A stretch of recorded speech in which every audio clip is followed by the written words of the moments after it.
No sé cuántos hayan visto la película de Hambre de Poder, se llama en español, creo que en inglés, no sé si lo voy a decir bien, pero se llama The Founder, el fundador. ¿Está bien dicho?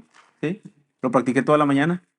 Y esta película habla de los dueños originales de McDonald's, del restaurante de comida rápida que todos conocemos. Bueno, creo que a Cuba no llegó, pero McDonald's es internacionalmente conocido. Y el resumen de esta película es básicamente que Ray Kroc convenció a los hermanos McDonald's de hacer franquicias, de abrir más y más y más y más restaurantes con su método, con su sistema. Pero poco a poco este hombre fue comprando los lugares donde ponían los McDonald's. Entonces él se volvió el dueño básicamente de todos los terrenos donde estaban puestos los McDonald's. Y la escena o el momento cumbre de esta película es cuando los hermanos McDonald's se dan cuenta que inminentemente tienen que firmar un contrato de venta de McDonald's. Y creo que la venta fue por 2.7 millones de dólares en 1961. Y en esta escena, que es la más importante, donde creo que recae todo el peso de la crítica de esta película, es que cuando Kroc les pide firmar ese contrato de venta para pagarles ese dinero por la empresa, por toda la empresa, por todo lo que había de ella, los hermanos McDonald le pidieron que ellos permanecieran con el 0.5% de las ganancias totales de McDonald's perpetuamente para ellos y para sus familias. Kroc lo que hace, si ya viste la película, pero creo que obviamente está basada en hechos reales, es que les dio su palabra y les dijo, miren, no puedo poner eso en el contrato, pero ¿por qué? Porque si no voy a asustar un poco a unos inversionistas. Pero yo les aseguro que ese 0.5% nunca les va a faltar. Y apretaron la mano, estuvieron de acuerdo. Los hermanos McDonald firmaron aquel contrato, vendieron todo McDonald's y la historia nos dice que nunca, jamás estos hombres recibieron un solo centavo después de esto de parte de McDonald's. Si tan solo hubiera presionado un poquito más los hermanos de McDonald's para que este acuerdo estuviera escrito, estuviera en el papel, pero al no haber un contrato escrito, ante un notario tal vez, la promesa de este hombre pues obviamente carecía de valor y no lo iba a cumplir. Estos hombres dieron un salto al vacío en aceptar ese acuerdo de palabras solamente y de estrechar una mano. Porque ante una promesa humana así, todo puede cambiar. Es decir, si tú haces un acuerdo con alguien entre humanos, las cosas pueden cambiar. No hay nada ni nadie que pueda ser testigo fiel de lo que se dijo en aquel momento, pero al parecer todo esto es verdad. Pero estoy seguro que nosotros, cuando pensamos en un contrato, estamos pensando en algo que esté claramente por escrito. Y Dios también ha hecho un contrato con el mundo. Dios también ha hecho una promesa parecida a la que hizo este hombre de garantizar algo. Pero es una promesa más grande que el 0.5% de las ganancias de un negocio internacional. Dios hizo la promesa de salvación y bendición para personas de todas las naciones de la tierra. Esta promesa es más internacional incluso que McDonald's. Y la cláusula divina, lo que dice ese contrato divino, el contrato que Dios ha firmado para todas las naciones, tiene una sola cláusula. La salvación, la bendición y la herencia es para todos aquellos que creen en Cristo. Ese es el contrato que Dios firmó. En contraste con la historia que te conté de la historia esa de McDonald's, la promesa que tenemos nosotros en Cristo, nada la puede mover ni cambiar. Así que hoy vamos a responder a una pregunta. Realmente son tres, pero las otras dos las vamos a responder en la siguiente predicación. Hoy solamente vamos a responder una pregunta. Y la pregunta que hoy queremos responder es esto que te acabo de decir, de este contrato que Dios firmó. Yo quiero ponerlo a prueba y quiero que te preguntes, ¿la salvación que Dios ofrece realmente es una promesa? ¿Realmente lo que acabo de decir es cierto? Porque posiblemente esta verdad o esta realidad compite con un montón de cosas que has escuchado. Compite con cosas, con otras religiones tal vez que te dicen que para acercarte a Dios o para tener la salvación de Dios tienes que hacer muchas cosas, tienes que hacer muchos pasos. Y que aún estando ya dentro, tienes que hacer muchos otros para seguir estando adentro. Suena muy utópico lo que acabo de decir. Lo que dije fue que la única cláusula divina es que la salvación y la bendición y la herencia es para todos aquellos que creen. Entonces la pregunta que vamos a responder hoy es, ¿La salvación es una promesa? Y la primera respuesta es la siguiente. Sí, es una promesa y esta promesa fue hecha a Abraham. En la sección que estamos leyendo es interesante porque Pablo se va a convertir en un abogado. Ahora Pablo va a sacar todo lo que sabe de las leyes de su tiempo, va a sacar todo lo que sabe tal vez de los juicios y va a poner como testigo, como jurado a los Gálatas. Y les va a dar evidencias de peso para que ellos tomen una decisión. Entonces voy a tratar de explicar bien cómo están todos estos argumentos, pero mira cómo Pablo está armando una argumentación como si fuera un litigio para demostrarle a los Gálatas que la salvación es una promesa. Pablo eh, va a demostrar que su argumento tiene sustento histórico, lógico y espiritual. Pablo va a mostrarnos primero que humanamente hablando confiamos en los contratos hechos por hombres cuando están ratificados, no como estos hombres de McDonald's que no tenían nada por escrito y confiaron aún así. Hermanos, y todos estamos de acuerdo con Pablo en esto.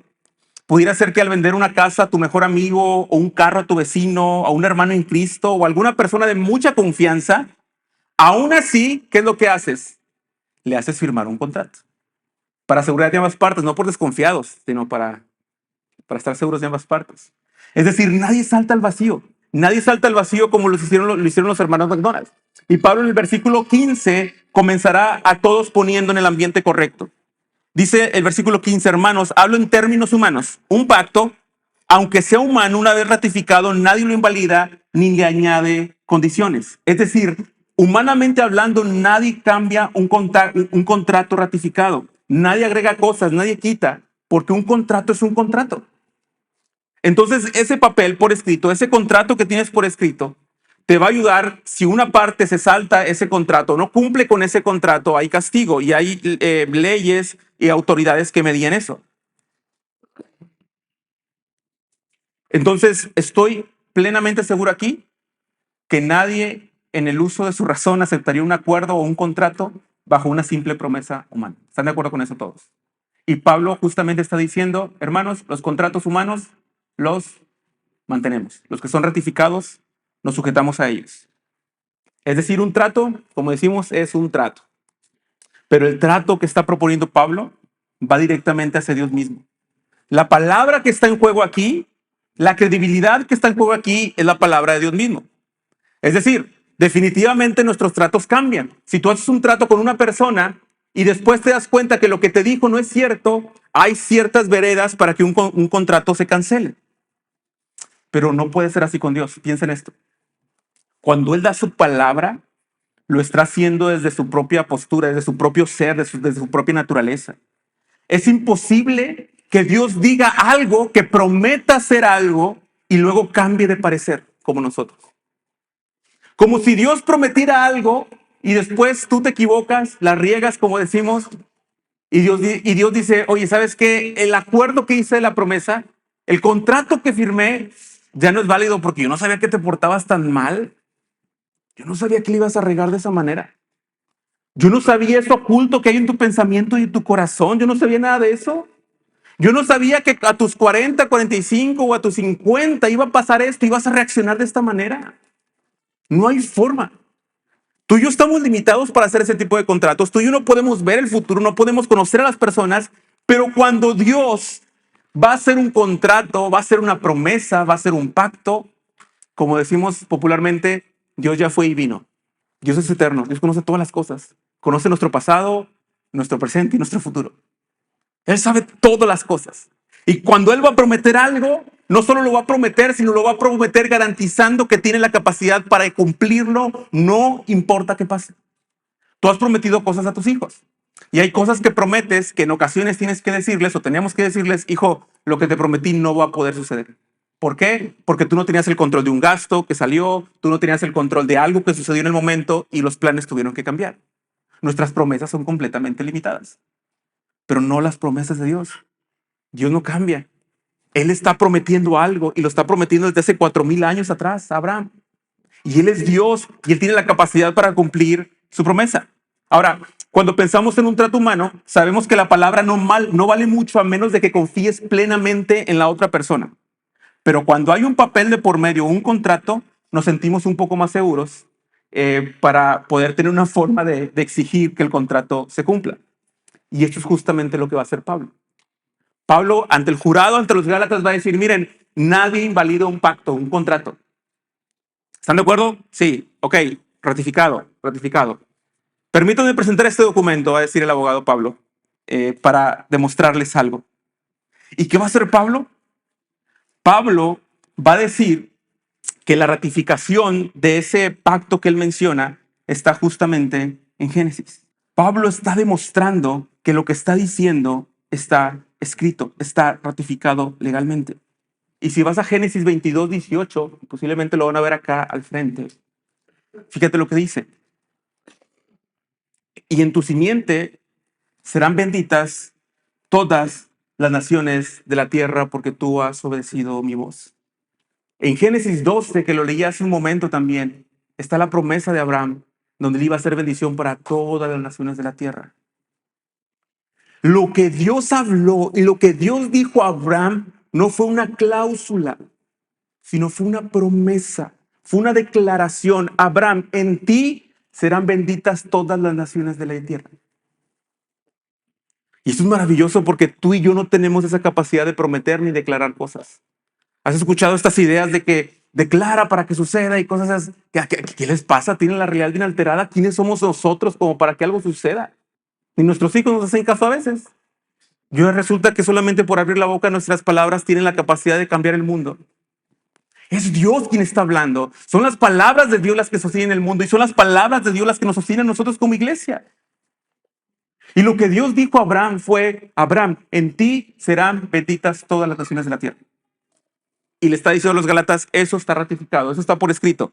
Todos lo saben. Nadie puede decir, no es cierto, no se firmó nada, no es cierto, solamente Dios lo dijo, alguien por ahí lo mencionó y lo he escuchado por allá, pero no hay nada por escrito. No, está inspirado y está escrito y está en Génesis. Pablo no está hablando de palabras místicas o que quedaron flotando en la mente o en el corazón de alguien. Pablo está hablando de un hecho que no solo sucedió históricamente en la vida de Abraham, sino que también fue escrito y ratificado en la palabra, en la misma ley.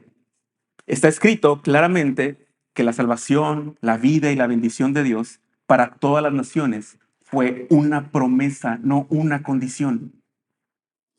La bendición y la salvación, la vida para todas las naciones fue una promesa, no fue una condición, hermanos. Fue un regalo, no un premio por cumplir la ley que vino mucho tiempo después, y ahorita lo vamos a mencionar. Y esta primera argumentación de Pablo es contundente para todos los Gálatas y para nosotros. Porque lo que pasó, pasó. Y lo que está escrito, nadie lo puede quitar. Hermanos, no hay manera de alterar algo que lleva escrito miles de años. Es absurdo. Esta promesa posiblemente fue hecha a Abraham hace como 4,000 años.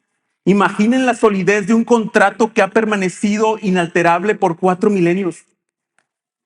Ahora podemos ver con más claridad que el contrato que Dios tiene para el mundo efectivamente es una promesa y no una cláusula condicional. Y esto cambia todas las cosas. Porque no sé qué imagen tengas de Dios o qué es lo que te hayan contado. Sin embargo, a donde quiera que volteas, puedes ver el pensamiento común de las personas. Piensan que venimos a la iglesia por miedo a que Dios nos castigue si no venimos. O piensan que venimos a la iglesia porque somos supersticiosos y pensamos que si no venimos no nos va a ir bien en el trabajo. Creyendo que por checar tarjeta aquí los domingos, ahora sí tenemos garantizado que esta semana se van a cerrar negocios y que nos va a ir mejor en el trabajo. Pero nada de eso es así. Ese tipo de cosas nunca estuvieron en el contrato. Nunca fue ese el contrato. La verdadera motivación o la razón por la que estamos aquí no es miedo ni superstición. La razón por la que estamos aquí es porque hemos creído en esa promesa. Estamos aquí porque entendemos que su salvación es por gracia y no por nuestras obras. Por eso estás aquí. Por eso domingo a domingo te reúnes a seguir escuchando la palabra del Señor. Por eso traes a tu familia. Por eso le dices a tu hijo, mira, esto sigue en la letra de la canción. Por eso le preguntas a tu hijo, ¿cómo te fue en la clase de los niños? Porque estamos aquí porque creemos en la promesa. La argumentación de Pablo es maravillosa. Pablo ya nos demostró que Abraham fue justificado por la fe. La semana pasada lo veíamos, ¿te acuerdas? Y dijo que todos los que creen son descendientes del creyente Abraham. Entonces ahora podemos ver en esta sección que la palabra, el contrato de Dios cuenta y no podemos pensar que Dios habla desde una limitación humana. Dios promete desde su naturaleza como un Dios eterno que todo aquel que viene con fe a esta promesa tiene salvación y tiene vida. La promesa que Dios le dio a Abraham está ratificada, está notariada. La segunda respuesta sería, recuerden que estamos respondiendo a la pregunta, ¿la salvación es una promesa? Y la segunda respuesta sería, sí, es una promesa a la descendencia, es decir, Cristo. Y ahora Pablo va a volver a citar Génesis para demostrarnos algo fundamental. La primera cosa es que en efecto la salvación y la bendición de Dios fue una promesa, como ya lo dijimos, pero Pablo ahora va a aclarar que es una promesa hecha a la descendencia de Abraham. Y aquí el abogado Pablo se pone técnico, ¿no? Ya cuando un abogado empieza a ponerse técnico, ya nos empezamos como a marear un poquito, ¿verdad? Ah, es que mira, sí es un tecnicismo ahí del contrato. Lo que quiere decir es que en la cláusula tal, y ya a partir de ahí ya no entendemos nada. Pero Pablo se va a poner técnico de una buena manera. Pablo dice, no dice a las descendencias como refiriéndose a muchas, sino más bien a una y a tu descendencia. Y Pablo dice, es decir, Cristo. Ahora, ¿cómo hace ese salto Pablo de que la descendencia de Génesis se refería a Cristo? Lo va a explicar más adelante. Y de hecho Pablo lo explica también en otras cartas. Aquí podemos entender posiblemente que la iglesia ya tenía esta verdad, ya conocía esta verdad del Evangelio que Pablo que está hablando. No es que Pablo esté siendo simplista. Sencillamente tenemos que entender que el argumento de Pablo es ayudarles a recordar que él ya les había enseñado que Cristo era esa descendencia. Si el texto dijera las descendencias en plural, se podía interpretar que la promesa era para todos los judíos por igual, es decir, para todo el pueblo judío.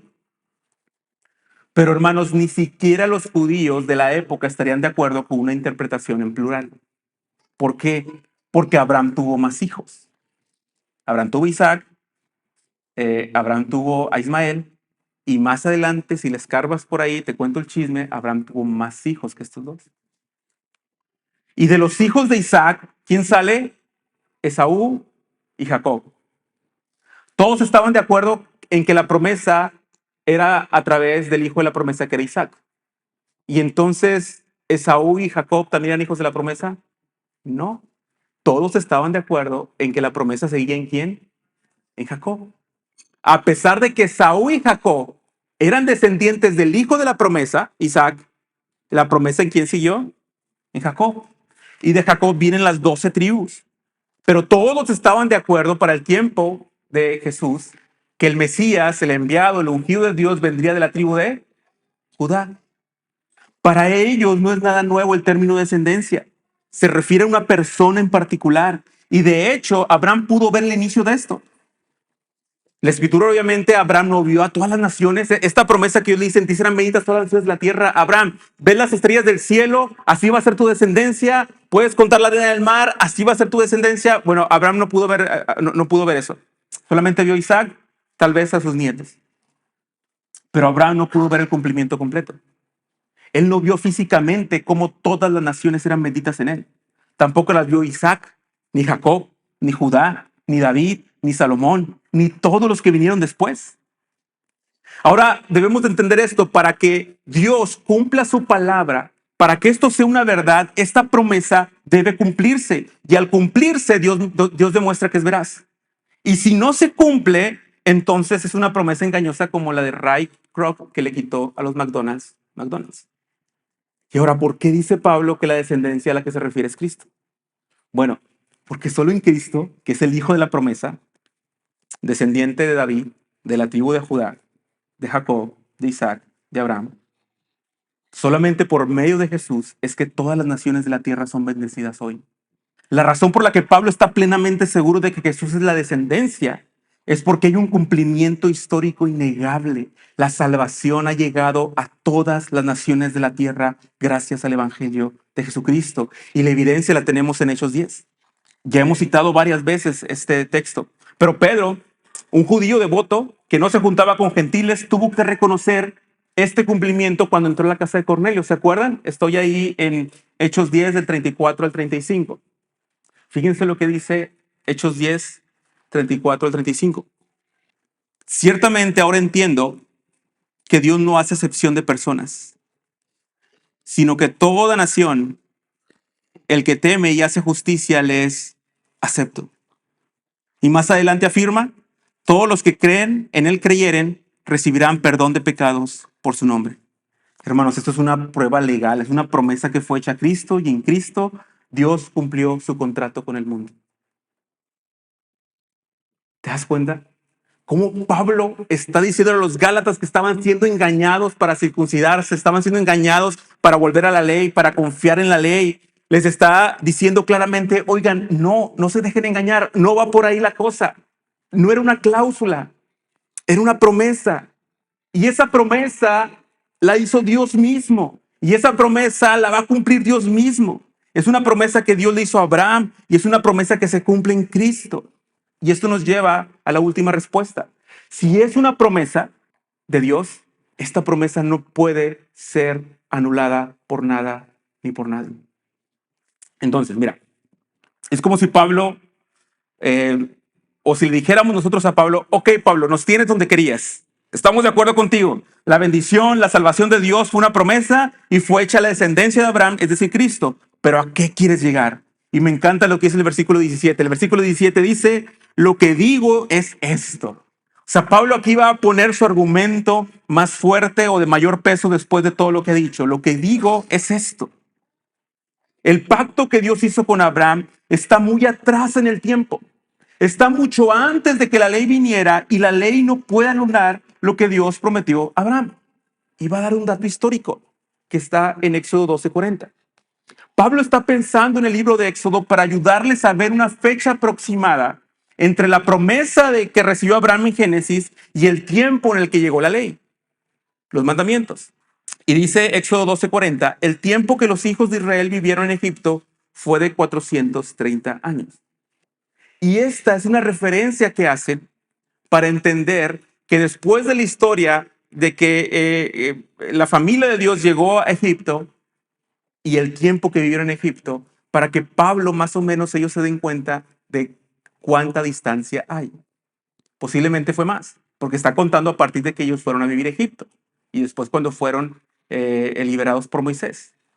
Pero Pablo les está recordando este dato que está notariado, está por escrito. Es como si Pablo dijera, no podemos saber si son 500 o 600. No sabemos lo exacto, pero notariado sí está que son 430 al menos. Entonces, ahora Pablo los tiene encajonados y nos tiene encajonados a nosotros. Porque si ellos dicen ahora que las condiciones cambiaron, entonces Dios no tiene palabra. Entonces Dios está cambiando. Significaría que Dios está diciendo, ¿saben qué? Olviden lo que dije de la promesa sobre la fe y ahora se lo tienen que ganar cumpliendo la ley. Eso es lo que Pablo está haciendo que la gente piense y que nosotros pensemos. Y nuevamente, si esto fuera así, eso sonaría más a lo que hizo Ray Kroc robándose McDonald's. Eso sonaría más a nosotros que en muchas ocasiones no mantenemos nuestra palabra. Pero definitivamente eso no sonaría al Dios eterno y sabio en el que creemos. Y Pablo les deja caer su conclusión legal. Si la herencia, si la promesa depende de cumplir una ley, entonces ya no es promesa. Entonces Dios no estaría cumpliendo el contrato de promesa que él mismo ratificó en su propia ley. Y es como si Pablo dejara caer el micrófono y se va, ¿no? Es contundente la forma en la que históricamente Pablo nos está diciendo, oigan, no hay manera. No hay manera de que una promesa hecha por Dios y él estipuló y la firmó que fuera a través de la fe y que ahora entendemos que ese hijo de la promesa era Cristo y ahora entendemos que es la fe en Cristo Jesús lo que nos da acceso a esa promesa. Es ilógico que Dios cambie el contrato. Pablo quiere ayudarle a los Gálatas a darse cuenta que no tiene sustento lógico. Mira lo que voy a decir. No es que los Gálatas, no es que Pablo quiera convencerlos a través del cariño que les tiene, a través de la relación que tienen, o que digan, no, hombre, mira, créeme a mí, no le creas a los judaizantes, créeme a mí, no le creas a esos infiltrados, ellos no te quieren, yo te quiero más que ellos. Pablo no está haciendo eso. Pablo les está demostrando que lo que los judaizantes están diciendo no tiene lógica histórica. Es absurdo. Pero te sorprenderías que hacia el día de hoy hay muchos que están regresando a eso. Y ahora regresamos al primer argumento, a la primera idea de Pablo. Si entre los contratos humanos nosotros mismos nos sujetamos para respetar ese acuerdo, ¿por qué no respetaríamos un acuerdo que Dios mismo hizo? Hermanos, esta promesa de Génesis no es una promesa de papel, es una promesa que está firmada con la sangre de Cristo. Es una promesa hecha a Abraham, pero fue ratificada en la cruz del Calvario. Algunos, para terminar, han hecho estimaciones financieras de cuánto debería estar recibiendo hoy los descendientes de los hermanos McDonald's. Si actualmente tuvieran ese 0.5% o el 1%, la película dice el 1%, pero investigué y que no, que era el 0.5%, pero por ahí va. Si tuvieran ese 1% de las ganancias internacionales de la empresa, se cree que anualmente, hoy, deberían de estar recibiendo cerca de 700 millones de dólares. Si sientes envidia, no va por ahí el sermón, nada, hacer un dato. Esto es una locura. Debido a que aquellos hombres creyeron una falsa promesa, ahora sus descendientes no tienen acceso a esa fortuna. Todo se perdió por confiar en la palabra de un hombre falible y mentiroso. Sin embargo, tú y yo tenemos una historia diferente. Debido a que Dios cumplió su promesa en Cristo y debido a que Cristo fue un hijo obediente hasta la muerte y muerte de cruz, la promesa de Dios está asegurada a todos los que creen. Mira lo que dice la palabra de Dios en Filipenses 2, 9 y 10.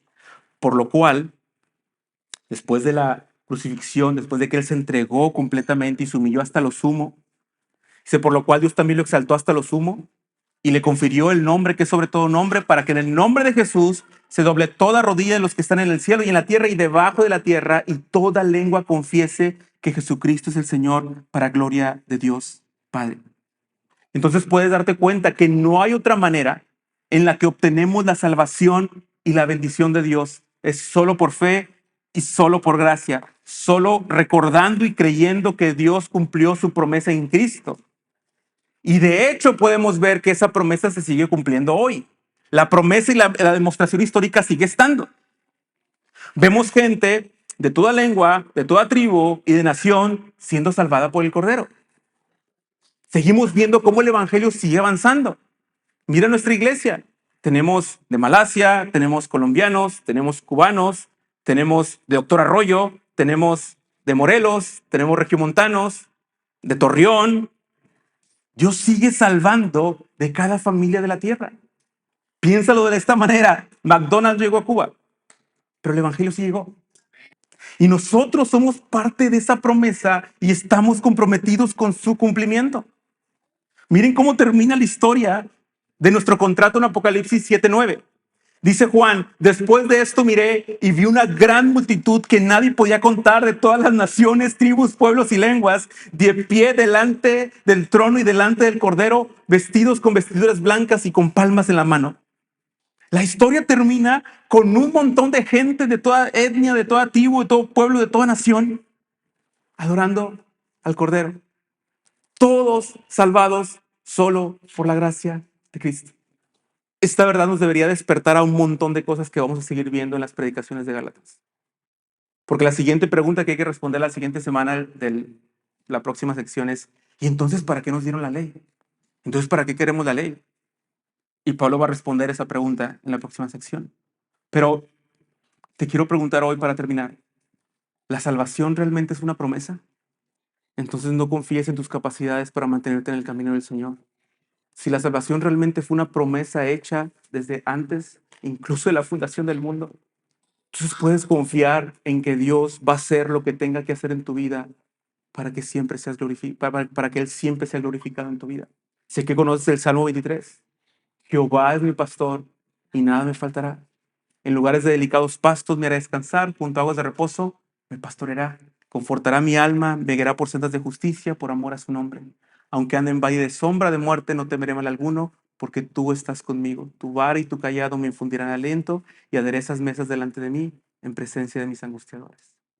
Unges mi cabeza con aceite, mi copa está rebosando, y ciertamente el bien y la misericordia de Dios me seguirán todos los días de mi vida, y en la casa de Jehová moraré por largos días. ¿Por qué? Porque Él lo prometió, no por tus acciones. Por eso te animo a que vengas a Él con fe si tú no has venido a Él con fe. Pon tu fe en Cristo Jesús. Arrepiéntete de tus pecados y ven a Él, porque es la única cosa del contrato que dice que tiene que suceder, que creas en la promesa. Y el que cree en mí, dijo Jesús, de su interior correrán ríos de agua viva. Definitivamente la salvación es una promesa, y es una promesa para todos aquellos que ponen su fe en Cristo Jesús. No es una promesa universal. Escucha esto. ¿En qué sentido? En que no es una promesa donde Dios va a salvar a todos, no importa qué. Es una promesa para todos aquellos que creen en la promesa. No es una salvación, no es una promesa de salvación para todos aquellos que vienen el domingo a la iglesia. Es una promesa para todos aquellos que creen en el Evangelio de Jesucristo. No es una promesa hecha para el que sabe más de la Biblia. Es una promesa hecha para todos los que creen que la palabra de Dios es vida. ¿Crees esta promesa? Y para los que tenemos mucho tiempo en el Evangelio, posiblemente esto te ayuda a recordar que tienes que verte en el jurado, escuchando a Pablo explicar que tu salvación es una promesa, para que puedas darte cuenta cómo la fe que obra por el amor, cómo la fe puesta en Cristo Jesús tiene capacidades atómicas para transformar tu corazón y tu mente y tus afectos. Tú por tu capacidad no puedes hacer muchas cosas, no puedes resistir muchas cosas. Por eso hoy en día, cuando se hablan de las relaciones humanas y van a terapias, se habla tanto de soltar, de dejar ir, de vete, no estés. Y esto es solamente la evidencia de que la humanidad no tenemos las armas para poder mantenernos fieles a la palabra, si no es la fe en Cristo Jesús y su obra sosteniendo nuestras mentes y nuestros corazones. Tú tienes la capacidad de ser fiel a tu familia. Tienes la capacidad, hermano, de ser fiel a tu esposa. Hermanas, tienen la capacidad en Cristo de ser fiel a sus esposos. Papás, aunque a veces no parezca, aunque a veces nos saquen de quicio nuestros hijos, tenemos la capacidad en Cristo, por la fe, de ser una bendición para ellos. Porque Él lo prometió, porque Él lo dijo. Padre, gracias por tu promesa. Tú lo dijiste, Padre. Tú lo has hecho. Así que yo quiero rogar que tú nos ayudes a confiar en ti. Quiero rogar que tu Espíritu Santo nos impulse y nos llene para ser obedientes a ti, por la gracia que has derramado en nuestras vidas en Cristo. Y quiero rogar que también tu Espíritu Santo haga nacer de nuevo, Señor, a las personas que escuchan el Evangelio. No importa que sean personas que tienen mucho tiempo en la iglesia, si no han nacido de nuevo, ruego que tu Espíritu Santo les ayude a nacer de nuevo y a confiar plenamente en ti, a confiar en tu promesa, planificada desde antes de la fundación del mundo, ratificada en Abraham el creyente y firmada con la sangre de Cristo en la cruz del Calvario. Así que sosténnos en tu gracia, Señor, y gracias por lo bueno que has sido con nosotros en Cristo Jesús. Amén.